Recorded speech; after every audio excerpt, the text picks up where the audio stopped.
o nosso assunto é enfermidade do corpo. Quando nós falamos em síndrome da queda, nós falamos da doença do crente, não é? A doença do crente. Quando nós falamos de enfermidade do corpo, nós estamos falando da doença de quem? Da igreja. Então nós vamos aprender agora a ver uma igreja doente. Então qualquer um pode dizer assim, a minha igreja está doente. Né, Ozi? Está em Paú, né? Vê lá, Paú não, vai estar ótimo, né? Então, a igreja, você vai ver a igreja, cada um vai ter ideia, não? A igreja... falando disso, deixa eu abrir um parênteses aqui. As senhoras daqui estavam reclamando, diz que só o pessoal de Brasília que ora por mim. Isso não é verdade, eu sei que as daqui oram também. Orem menos pelos pastores de vocês, orem mais por mim. Tá, mas eu sei que as irmãs fazem isso. Até da sua igreja, Luiz, ora mais por mim do que por você. Certo? Porque eu também gosto mais delas do que você. Então, essa é a diferença, é essa. O mais necessitado, concordo. Vamos lá. Então, a doença da igreja. Então, enfermidade do corpo é doença da igreja. Então, nós vamos aprender como é que é isso. O texto diz assim, Judas capítulo, só tem um capítulo, né? Então, versos 12 e 13. Tá. Se eu soubesse que essa seria a parte mais engraçada, tinha contado primeiro. Ora, Judas 12 e 13. Esses são manchas em vossas festas de caridade, banqueteando-se convosco, apacentando-se a si mesmo, sem temor. São nuvens sem água, levadas pelo vento de uma e outra parte. São como árvores murchas, infrutíferas, 2 vezes mortas, desarraigadas. Da mesma forma que nós falamos sobre a síndrome da queda espiritual, a enfermidade do corpo tem uma característica, na visão da igreja, parecida. Por exemplo, primeiro, predisposição. Vocês lembram quando nós falamos de predisposição? Predisposição. É uma expressão médica. Quando você fala de determinadas doenças, o médico sempre diz da predisposição. Pré significa o quê? Aquilo que vem depois, né? Não. Pré é antes. Depois seria pós, né? Então, predisposição. Aquilo que facilita a entrada da doença. Então, a gente chama de predisposição. O médico diz assim, o cigarro predispõe a câncer de boca, esôfago e pulmão. Então, é uma predisposição, alguma coisa que facilita o aparecimento dessa doença. A pessoa está lá, a criança está descalça, andando na lama, naquele esgoto ali. Aquela criança naquele jeito ali, ela está predisposta a contrair uma doença infecciosa, uma hepatite infecciosa, um outro tipo de enfermidade, qualquer uma verminosa, enfim. Então é predisposição. São condições que facilitam o aparecimento da doença.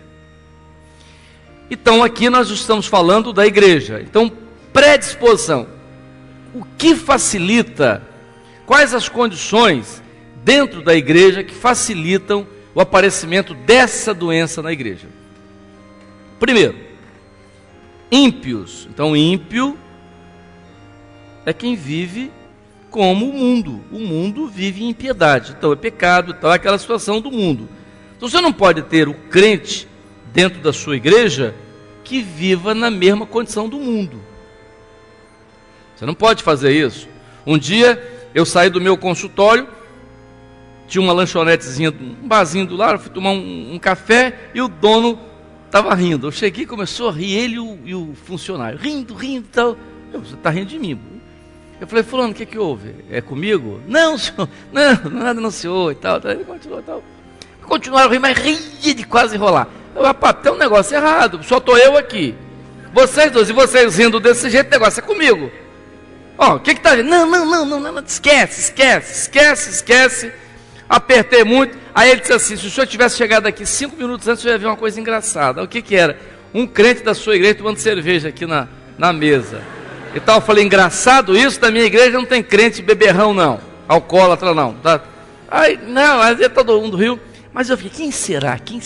Mas tinha um indivíduo da igreja que tinha um escritório de negócio de imóvel ali perto. Ele só pode ser fulano. Aí eu joguei o verde, né? Eu sei, fulano estava aqui. Você ouviu, é?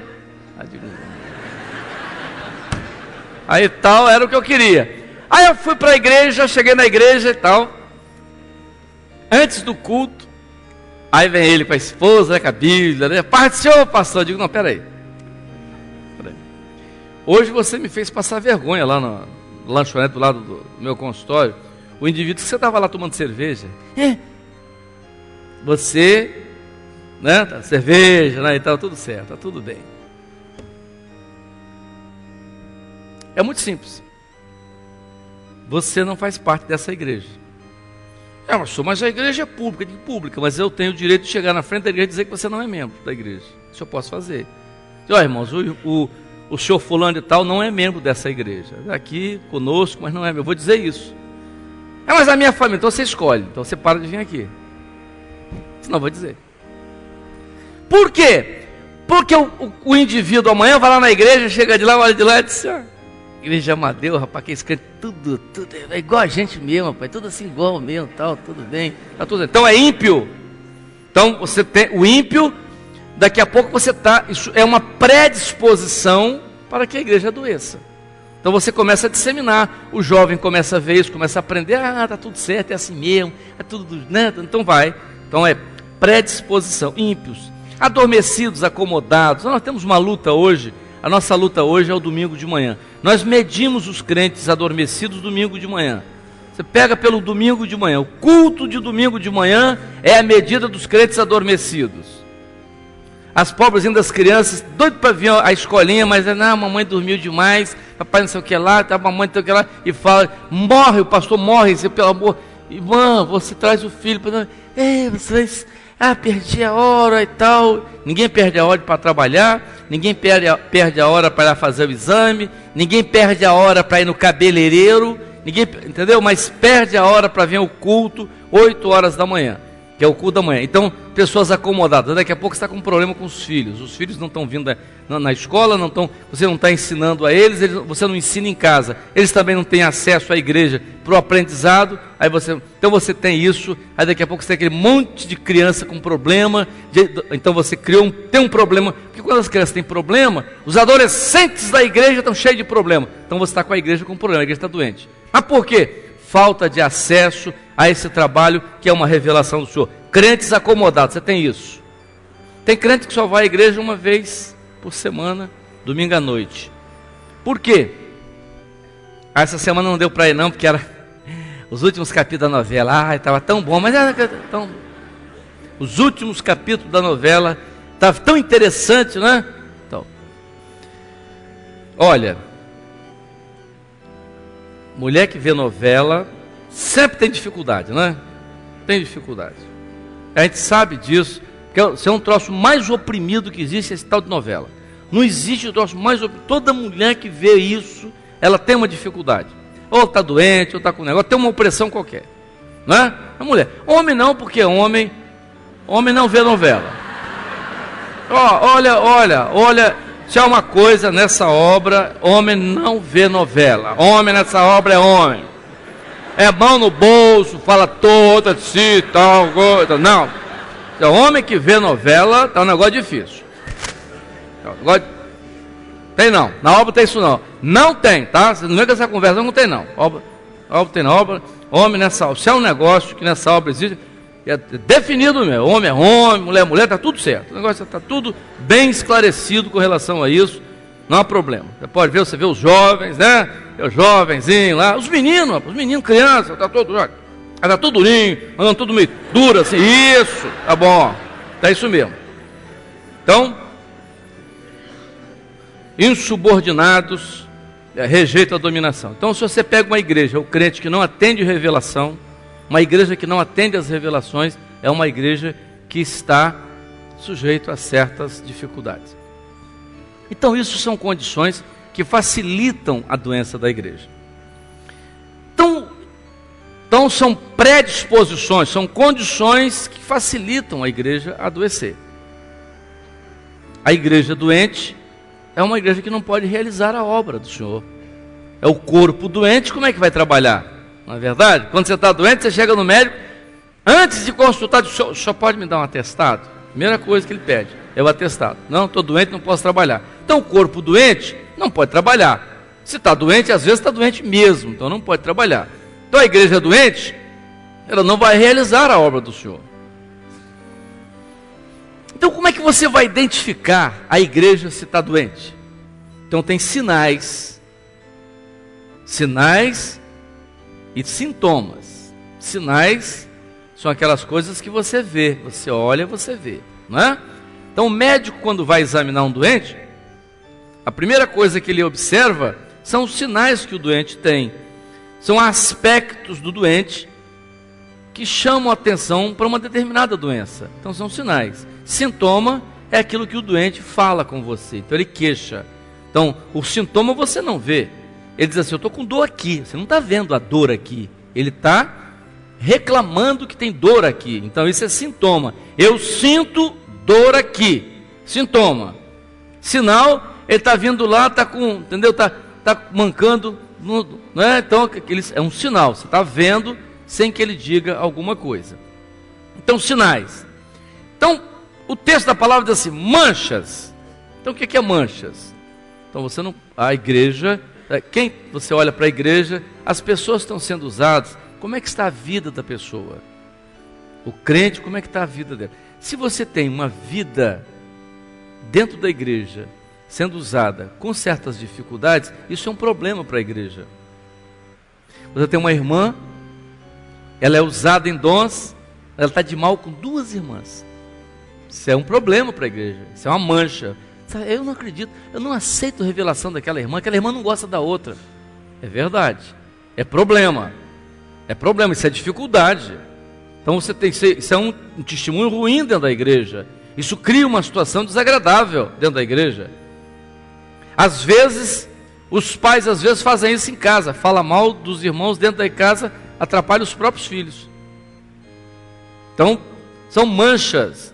Essas coisas, elas disseminam no meio da igreja, são manchas. Então, são sinais. Você olha, você vê, não está certo não. Aquele irmão naquela situação, ali indo à frente, não é? Ele não está bom aquilo. A condição dele, a situação dele não está boa, ele está com esse problema, com esse, aquela irmã profetizando ali e tal, aquela irmã que é à frente de criança, ela está de mal com a outra professora de criança e tal, são manchas. Então isso são sinais de que há um problema na igreja. Se esse tipo de fato acontece na vida da igreja, essa igreja está com problema, essa igreja está doente. Você precisa ver isso aí, são manchas. Outros sinais, crentes que apacentam-se a si mesmo. O que é o crente que apacenta a si mesmo? É o crente que não atende à orientação de ninguém, só a que ele acha.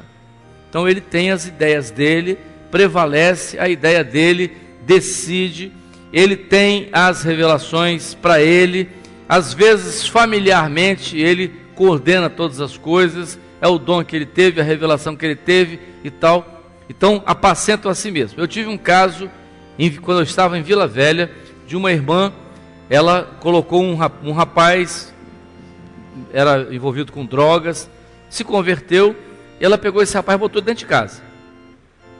O marido dela não era crente, o rapaz começou a dar problema, o camarada vindo das drogas, cheio de problema, começou a ter problema com os outros filhos dela, né? Aí 3 meses depois ela me procurou e disse, Amadeu, leva para o grupo de intercessão, para consultar ao senhor se está na hora de tirar o rapaz lá da minha igreja, da minha casa. Eu disse, pô, quem levou ele para sua casa? Não, fui eu que levei. Como? O senhor me deu uma revelação, eu consultei com os meninos, consultei com os meninos e botei ele lá em casa. Eu disse, você consulta com seus filhos e faz a mesma coisa. Você que botou, você agora tira. Você põe e eu tiro. Gracinha, né? O rapaz vai ficar pensando que você é boazinho e eu sou ruim. Não. Então as pessoas querem fazer aquilo que elas acham, que elas pensam. Então elas decidem, é igual sociedade. Vamos fazer uma sociedade aqui do negócio, mas fala com o pastor, não, que o pastor sempre é contra, hein? Pastor, vamos fazer nós aqui, nós vamos jejum a madrugada, um entra com dinheiro e outro com a fé, sempre é assim, tem um que entra com dinheiro e outro com a fé. O que entra com a fé só perdeu, deixou de ganhar uma bênção, o outro deixou de ganhar uma bênção e perdeu o dinheiro. Então o outro é que ficou oprimido, o que perdeu o dinheiro ficou oprimido. Aí quando ele perde o dinheiro e ficou oprimido, ele procura o pastor. Então as pessoas decidem sempre assim. Então apacentam a si mesmo, as decisões, aquelas orientações. Então isso, você vê uma igreja, as pessoas, aquele dom, tudo entre eles, né? O senhor me deu uma revelação, o senhor deu uma revelação para mim. O outro chegou para mim um dia desse e disse: pois é, pastor, eu estou muito triste, porque eu cheguei aqui, o senhor tinha me revelado que chegou o meu tempo de ser diácono. Sim, revelou você, gracinha, tá? Você tem que revelar os outros, você, né? É igual a história do rapaz, né? Ele gostava de cantar na igreja. Isso aconteceu aqui na igreja nossa aqui, uma aqui da área de Cariacica, aqui Cariacica, tá?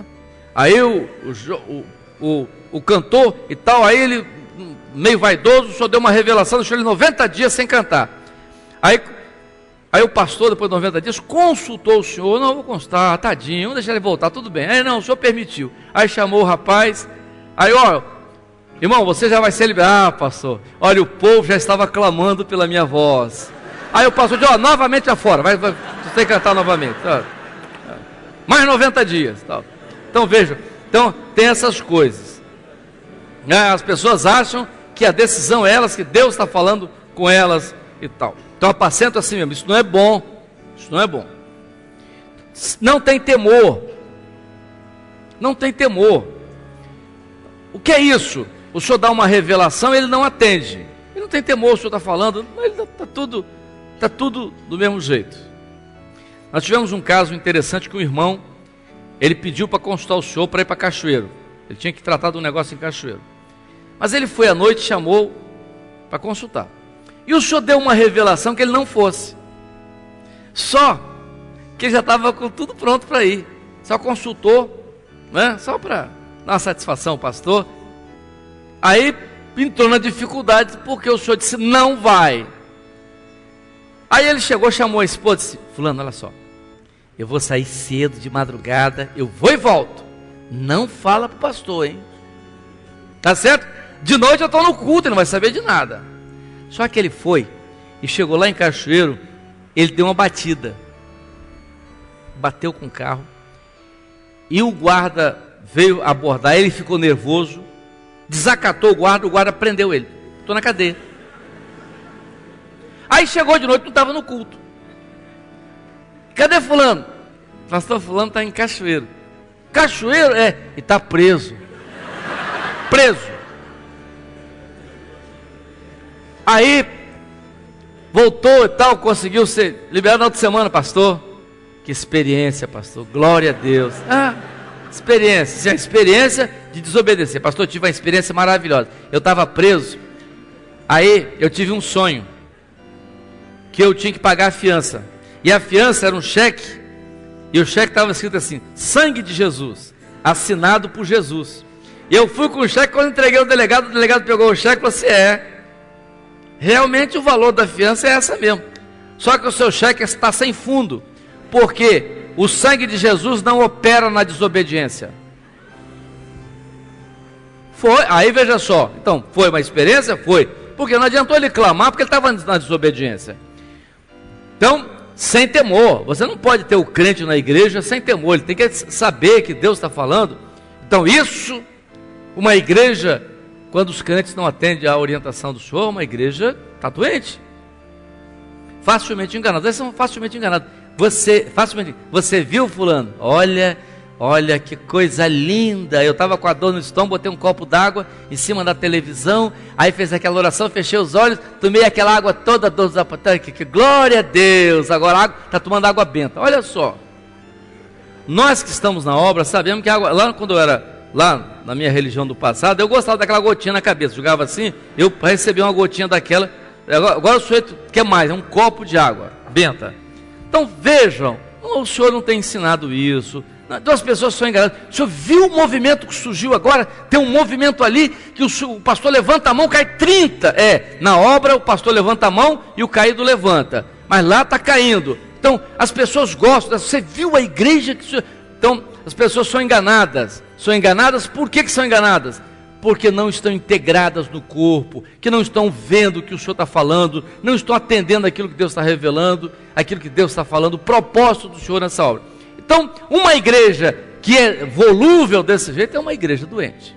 Esse é um corpo doente. Então, sinais de que é uma igreja doente. Igreja doente. A obra hoje tem uma característica, a obra hoje tem uma doutrina, ela tem uma operação. Deus tem abençoado os irmãos aí, tudo bem, tem grupos que Deus tem abençoado. Agora, o irmão às vezes ser envolvido com certas coisas que nós sabemos que não está dentro daquilo que é o propósito do Senhor, não está dentro, está fora daquilo. Então são sinais. Então se você olha uma igreja e vê uma igreja nessa condição, você diz, essa igreja está doente. Essa igreja está doente.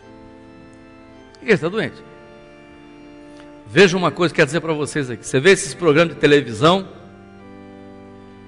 aí, que são chamados neopentecostais, todos eles pregam cura, sabia? Cura, mas não crê em revelação, sabia? Não crê que Deus fala, não crê, olha, cuidado com esse negócio de revelação, tem alguns até que falam, sabe por quê? Porque visão e revelação não dá dinheiro não, você entrega a visão é de graça, essa cura que dá dinheiro, tá uma turma meio esperta, olha só, você fala de um dom, esquece os 9? Não, a obra são 9 dons. Então, a obra tem uma característica, nós não podemos ser enganados. Todas aquelas coisas que estão... Eu estou falando isso aqui, que período é esse? 6º período, não estou falando para principiante. Principiante eu não ia falar isso não. Estou falando para 6º período. Vocês estão quase formados. Mais um, não é? Então estou falando aqui para os irmãos, para vocês entenderem, vocês têm que entender isso aqui. A obra tem uma característica. Nós não podemos sermos envolvidos com isso. Então, sinais. Sintomas. Sintoma já é aquilo que o crente fala. Primeira coisa, murmuradores. Para mim, um murmurador, ele é idólatra. Por que idólatra? Por que idólatra? Porque ele não atende aquilo que o Senhor está falando. Porque ele quer aquilo. Quer ver um exemplo? O senhor está vendo? Eu não entendo por quê. Que tá aquela irmã, está vendo aquela irmã? Ela se converteu muito depois de mim, já é professora de criança, e eu não sou nem professora de criança ainda, nunca o pastor me chamou para ser professora de criança, o pastor nunca não está vendo, eu fico revoltada com isso, eu sempre estive na obra e tal, aquela pessoa tem 5 anos que está na obra, já é professora de criança, eu estou há 10 e não sou nada. Ela está murmurando. Por que ela está murmurando? Porque se a outra foi ser professora de criança, foi porque o Espírito Santo revelou. Não foi por uma indicação do pastor, o Senhor revelou. E por que o Senhor não revelou você? Não revelou você porque certamente você tem algum problema. E a prova é que você está falando agora. Você está murmurando. Então, você é aquilo que você acha. É a sua ideia. Então, você não entendeu ainda o propósito do Senhor. Você não entendeu, sabe? Isso é murmuração. Pois é, tem uns irmãos aí que não sabem nem pregar. Meu marido é tão competente, tão isso e tal.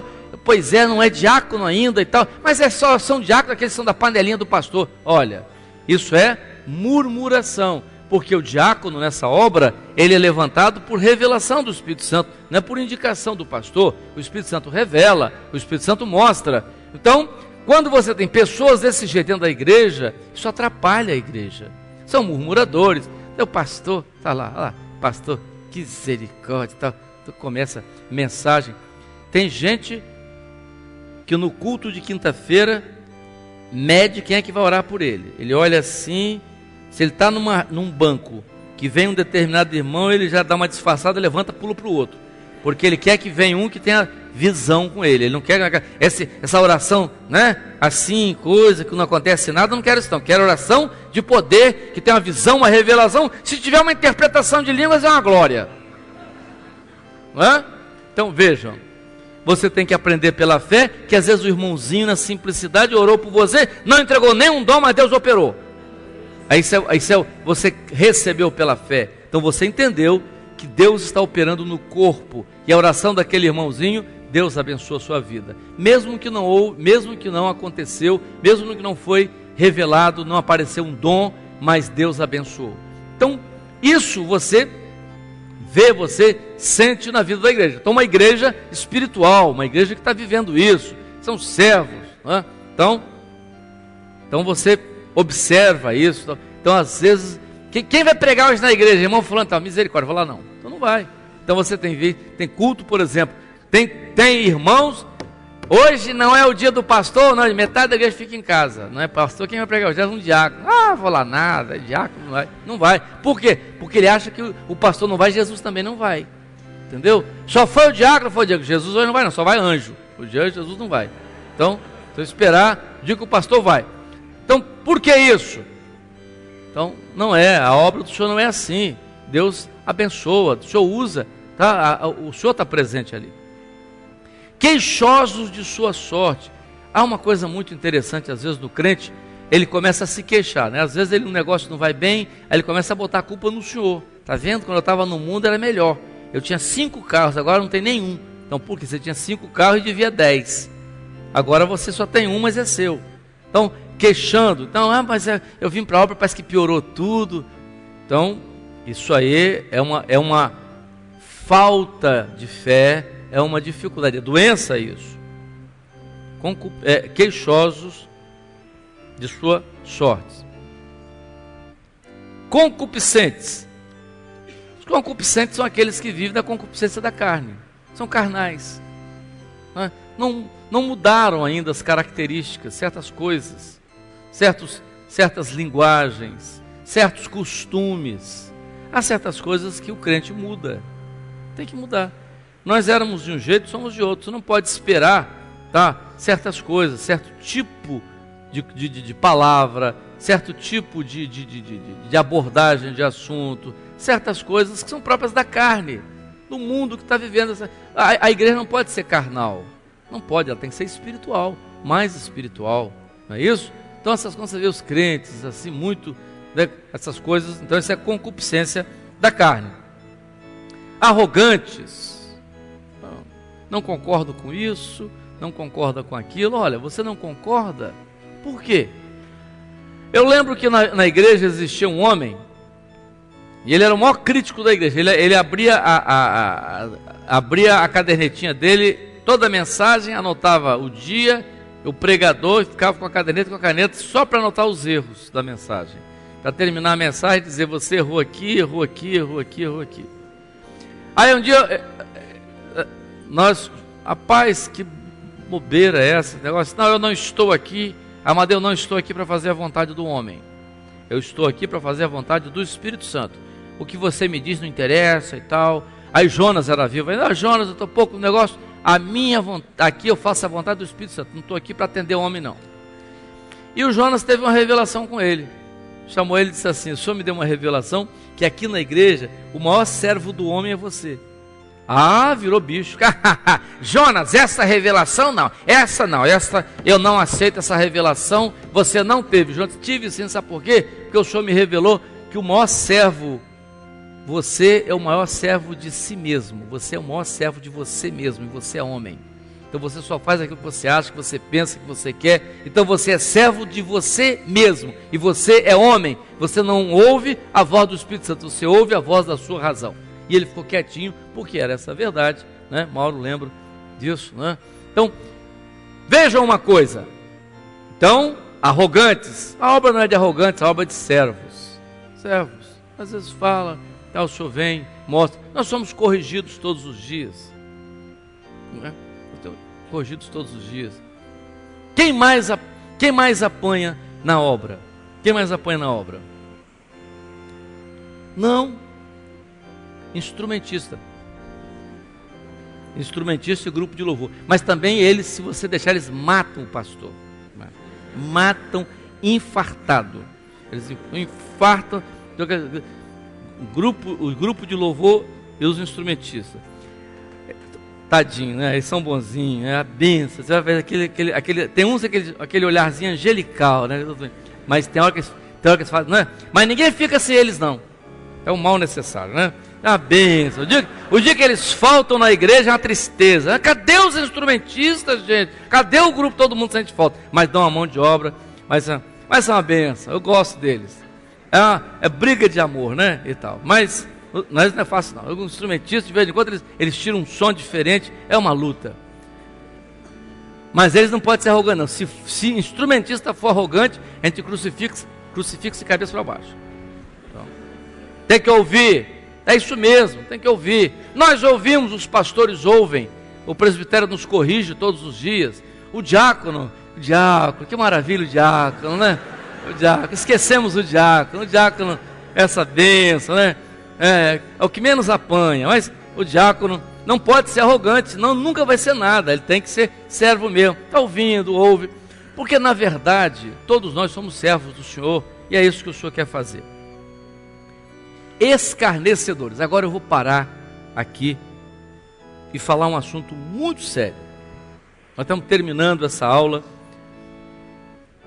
Nós estamos no 6º período.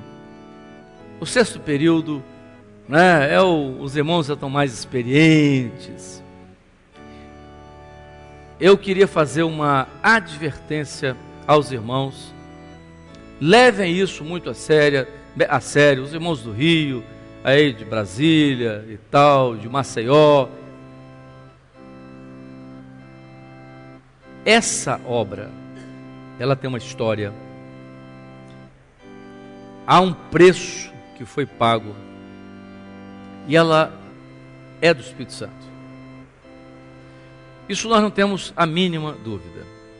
Quando Jesus foi traído, Judas traiu Jesus de uma forma muito sutil.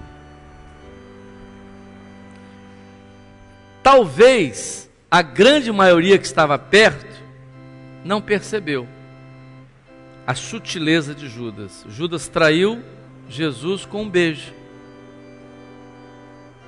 Está vendo como é que ele ama, né? Ela deu um beijo. A boca foi o veículo da traição. Olha, às vezes a boca é o veículo da traição. E o juízo sobre Judas foi um juízo terrível. Judas não encontrou mais direito, né, naquele ministério. Ele foi banido por causa daquilo. Há momentos que às vezes você abre a boca e ali quando você abre a boca, às vezes você traz sobre si um juízo. Às vezes um juízo irreparável. Irreparável. Porque Deus não nos julga segundo a nossa maneira de pensar. Vou contar 2 casos. Nós estávamos aqui no Manaim há uns 15, 20 anos atrás, tal. 2 indivíduos, 2 pastores. Aqui. Um saiu daqui do Manaim, foi embora, disse que isso aqui, aquela coisa toda. E o outro também, e começaram a falar mal. Um começou a ir para uma igreja tradicional, e ele era chamado para as conferências, e o tema dele é: eu conheço a Maranata. E anarquizava com a gente. Nós entramos um dia numa situação, viemos para cá, e fomos orar, os pastores, fazer alguma ação judicial, alguma coisa. O senhor disse assim: não faça nada, deixa comigo. E naquele exato momento, nós estávamos reunidos naquela casinha ali, onde era diferente, era aquela lojinha, aquela secretariazinha ali. Estavam reunidos ali. Depois de todas as aulas, era mais ou menos 11 horas, nós ficamos orando até meia-noite, 1h da manhã. Naquele momento só deu uma visão. O templo, esse templo está aqui, desaparecia esse templo, e aqui no lugar do templo aparecia uma rampa de lançamento de foguetes, de míssil. E de repente da rampa levantavam 2 mísseis, e um anjo se colocava do lado, e ele se programava os 2 mísseis eram endereçados a essas 2 vidas. Aí nós nos assustamos, e o anjo, ele dava as coordenadas e apertava os botões. Aí o irmão via um míssil saindo num sentido e outro míssil saindo no outro sentido. Olha só, isso foi no domingo. Na quarta-feira, um deles teve um acidente que foi uma coisa terrível. Negócio quase que, né, aos pedaços, negócio difícil. E o outro apareceu logo em seguida com uma enfermidade. E nós começamos a ficar com pena. Que o tempo foi passando, ele foi definhando. Aí queria pedir perdão aos pastores. Aí nos chamou, reuniu. Aí nós fomos para lá. Né? O Gedeuti até estava... Não, vamos levar ele ao Manaim. Não, eu quero ir ao Manaim. Eu quero ir ao Manaim, assistir o seminário pela última vez. Tudo que eu falei foi mentira. Eu saí ali falando essas coisas e tal. Aí nós colocamos diante do Senhor. O Senhor deu uma visão. Uma visão, apareceu na visão uma fotografia de um jardim. As flores eram lindas. E essa pessoa parecia saudável, cheia de vida. E pegava aquele jardim, né? Pegava aquela foto, rasgava e pisava. Mas depois de um certo tempo ele via o que ele tinha feito e pegava a foto e tentava consertar, colocar os pedaços unidos. As flores se retorciam. Aí o Senhor deu a seguinte revelação: o tempo dele no vosso meio passou e acabou. Eu não o quero de volta no vosso meio. Aí nós ficamos assustados. Não, tudo bem, ele não vai fazer seminário. Vamos consultar o Senhor só para ele ir no sábado, só para almoçar lá, passar lá o dia lá. Vamos consultar o Senhor. Aí o Senhor deu uma revelação e disse: não me falem mais nesse assunto. Não quero no meu Manaim. Olha só, Deus agiu de uma forma que nós não esperávamos. Por quê? Aquilo que ele falou da obra, ele não falou de mim, nem continuou amigo nosso e tal, mas ele falou daquilo que o Espírito Santo fez e o Espírito Santo não aceitou. É por isso que a palavra diz assim: tudo aquilo que você falar contra o Espírito Santo é complicado, não é? A Bíblia diz isso. Então são os juízos. Então o escarnecedor é complicado. Aí você tem a pessoa, está igual a fulano, ó. Cuidado. Não abra a boca para falar, porque o Senhor pode vir e vem de uma forma, porque é juízo, e então o juízo é com o Senhor. Isso, a gente tem visto isso com clareza. Por isso que é uma observação que eu faço aqui. Diagnóstico, esses são os que causam divisões sensuais que não têm o Espírito Santo. Então, está aí a igreja. Então, esses motivos todos identificam a enfermidade da igreja. Uma igreja nessa condição é uma igreja doente. O que você tem que fazer? Quando começa a aparecer a doença, tem que tratar. Senão ele morre, não é verdade? Aparecer os primeiros sintomas, você trata. Aparecer os primeiros sinais, trata. Aparecer os primeiros sintomas, trata. A igreja não pode ser doente, porque se deixar a doença evoluir, você daqui a pouco tem uma igreja morta. Amém? Vamos ficar de pé. Senhor, nós te glorificamos. Nós te bendizemos, porque tu tens tido misericórdia de nós. Tu tens nos ajudado a caminhar, Senhor. Tu tens tido paciência conosco. Te bendizemos, ó Deus, pelas revelações do teu Espírito, pelo teu cuidado. E agora te pedimos que tu continues, ainda no restante desse dia, operando no nosso meio. Nós oramos em nome de Jesus.